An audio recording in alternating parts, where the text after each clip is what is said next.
Hi everyone! Good morning beautiful people! Tara po sa aming bakuran at tayo ay kukuha ng dragon fruit.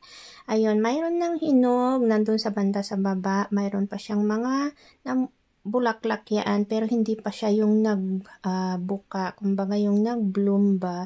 Pero ayan mayroon siyang berde na bunga na hindi pa pwedeng kunin. Tapos mayroon na yung naging pink, mayroon na yung pwedeng kunin at mayroon pang hindi pwedeng kunin.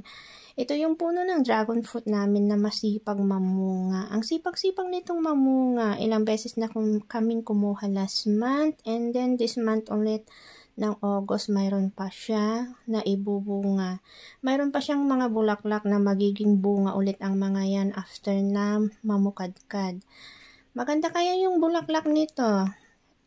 Pag ititik ko siya ng picture. Pero last year, mayroon akong picture nito na nag-bloom yung bulaklak niya. Ayan, mayroon siya doon sa banda sa baba, mayroon sa banda sa taas. Ayan. Dito pala sa baba niya ay palayan. Ayan, yung palayan namin ay nakapagtanim na ng palay. Dito sa may baba dito hanggang doon sa may baba. Malulusog na rin yung mga palay kasi berdeng-berde na sila. Ayun, natapos na kasi kaming nagtanim. And nauna kaming nagtanim dito sa banda dito sa amin. Ayun, as you can see, hanggang dun sa dulo ng walang hanggan is natapos ng nataniman. Kaya malalaki na yung mga palay ngayon. And thanks God dahil natapos na rin. And ayan, magandang weather ngayon. Thanks guys for watching. See you again next time. Bye!